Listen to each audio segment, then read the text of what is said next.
प्यारे बच्चों, DMIC online classes में आपका स्वागत है। आप पढ़ रहे हैं class 10th English grammar Hindi to English translation. प्यारे बच्चों, प्रतिदिन डाले जाने वाले वीडियोस को ध्यान से देखा करें, समझा करें और दी जाने वाली एक्सरसाइजेस को हल किया करें।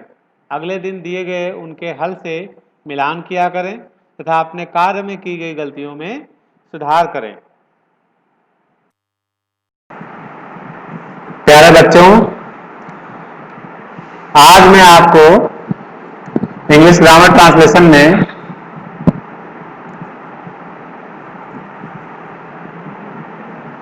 जो है यूज ऑफ ए एन का प्रयोग की एक्सरसाइज जो दी गई थी कल, उसका हल बताने जा रहा हूं। यूज ऑफ ए एन की एक्सरसाइज कल दी गई थी, उसका हल आज बताने जा रहा हूं। एक्सरसाइज नंबर 4 है। ठीक है, तो आइए चलते हैं। एक्सरसाइज 4 का पहला जो सेंटेंस है वो है यह घड़ी है। यह घड़ी है। देखिए यहां पर घड़ी लिखा हुआ है लेकिन इसके पहले ए नहीं लगा हुआ है, लेकिन ऐसा लग रहा है, इसका भाव लग रहा है कि एक ही है वस्तु, घड़ी एक है, इसलिए यहां पे ए एन का प्रयोग करेंगे।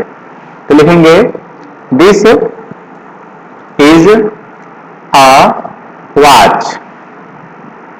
This is a watch. यह एक घड़ी है। ए का प्रयोग करेंगे। ठीक है, वह तस्वीर है। वह तस्वीर है, इससे भी लग रहा है कि यहां पर एक ही है, इसलिए आ लगा देंगे इसमें भी। तो दैट, वह की दैट होती है, दैट। देखिए ही नहीं लगाएंगे, ही वहां लगाते हैं जहां पुरुष के लिए संबोधन किया गया हो, संबोधन किया गया हो, है ना, इसलिए वहां पे वह ही लगाएंगे, ही नहीं लगाएंगे, है ना। स्त्री के लिए सी लगाते हैं। तो देखिए यहां पे तस्वीर के लिए है दैट लगाएंगे। दैट इज एक वचन है, इज है, the that is a picture. That is a picture. वह एक तस्वीर है।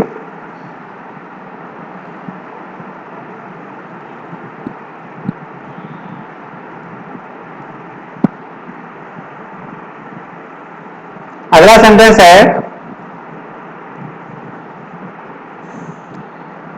महेश डॉक्टर है। महेश डॉक्टर है। तो महेश डॉक्टर इसका हो जाएगा, महेश इसमें सब्जेक्ट है, महेश, और एक वचन है is a, Mahesh is a doctor. Mahesh is a doctor. इसके बाद अगला सेंटेंस है श्री राम वकील है।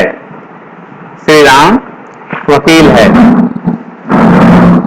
तो श्री राम की अंग्रेजी हो जाएगी श्री राम, SHRIRAM, श्री राम। और अलग अलग भी लिख सकते हो, एक में लिखा हुआ है, एक में लिखा जाए श्री राम है। इज वकील है, तो वकील यहां इसका मतलब है एक है, तो is a liar. Liar. Shri Ram is a liar. Shri Ram एक वकील है। एडवोकेट भी लिख सकते हो। एडवोकेट अगर लिखोगे तो यहां पर एन लगेगा, है ना।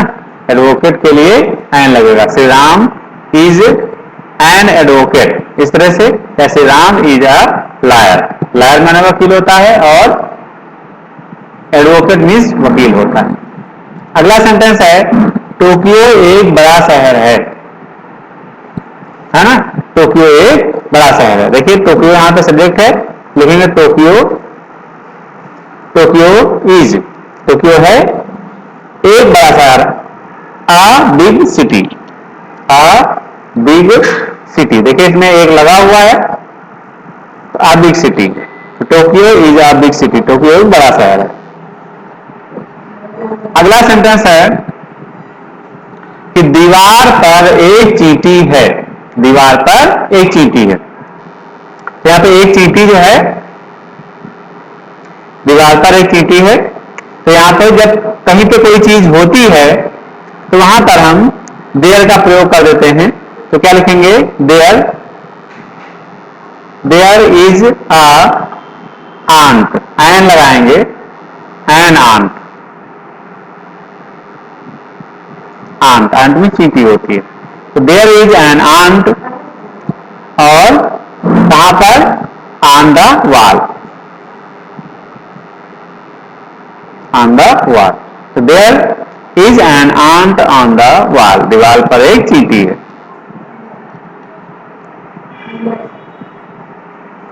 अगला सेंटेंस है वह संतरा खा रहा है, वह संतरा खा रहा है, तो यहां पे देखिए संतरा की, संतरा जो है एक वचन है, इसलिए लिखेंगे ही इज ईटिंग, वह खा रहा है, ही इज ईटिंग, वो खा रहा है, क्या खा रहा है? एक संतरा, वो संतरा खा रहा है, संतरा, और हमको यहां पे लग रहा है कि वो एक संतरा खा रहा है, इसलिए यहां पर एन ऑरेंज,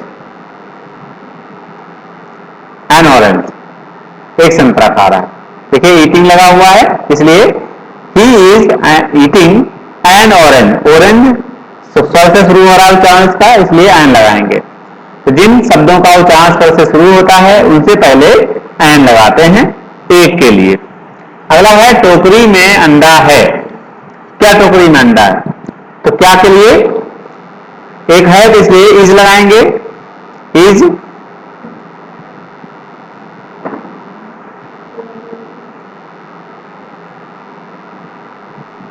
टोकरी में अंडा है।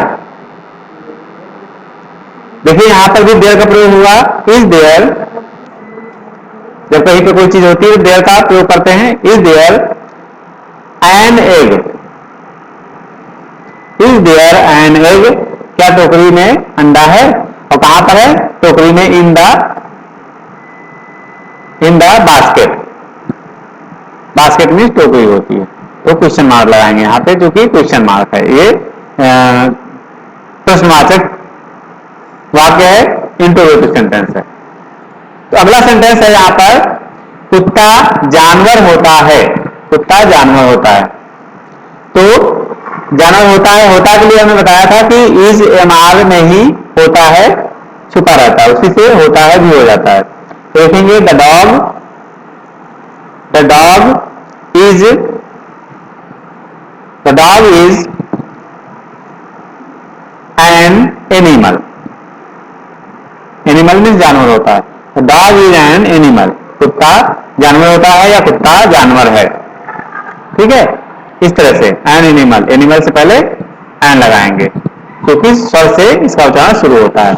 अगला सेंटेंस है क्या यह उत्तर पुस्तिका है, यह उत्तर पुस्तिका है, तो यह उत्तर पुस्तिका है, क्या लिखेंगे? दिस का प्रयोग करेंगे, दिस इज एन लगाएंगे क्योंकि उत्तर पुस्तिका की अंग्रेजी होती है आंसर बुक, तो लिखेंगे an answer book, an answer book, उत्तर पुस्तिका, तो this is an answer book, यह उत्तर पुस्तिका है। अगला सेंटेंस है वे भारतीय हैं, वे भारतीय हैं, तो यहां पर वे के लिए दे लगाएंगे क्योंकि पुरुषों के लिए है, इसलिए पुरुषों या स्त्रियों के लिए है, मानवों के लिए है, दे लगाएंगे, तो दे आर भारतीय हैं, इंडियन,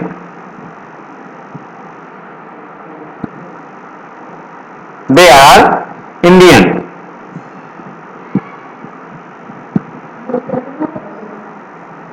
दे आर इंडियन, ठीक है, तो ये हो गया वे भारतीय हैं। तो अगला सेंटेंस है, देखिए यहां पे ए एन का प्रयोग नहीं हुआ क्योंकि यहां पे कई लोगों के लिए कहा जा रहा है, इसलिए ए एन का प्रयोग नहीं हुआ। गिलास में दूध है,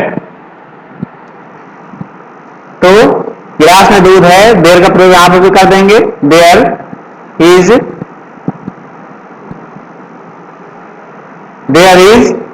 मिल्क,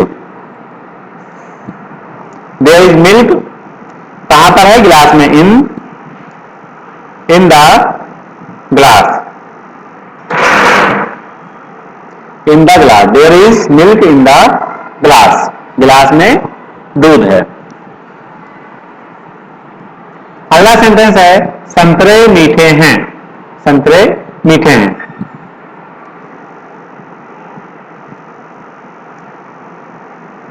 तो यहां पे संतरे आपका सब्जेक्ट है, तो ऑरेंजेस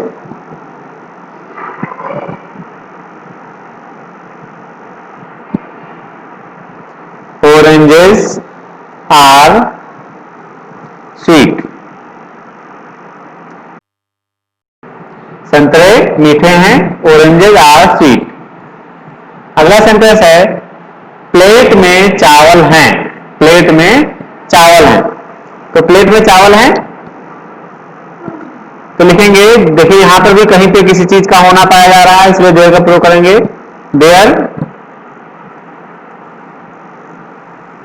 देयर आर,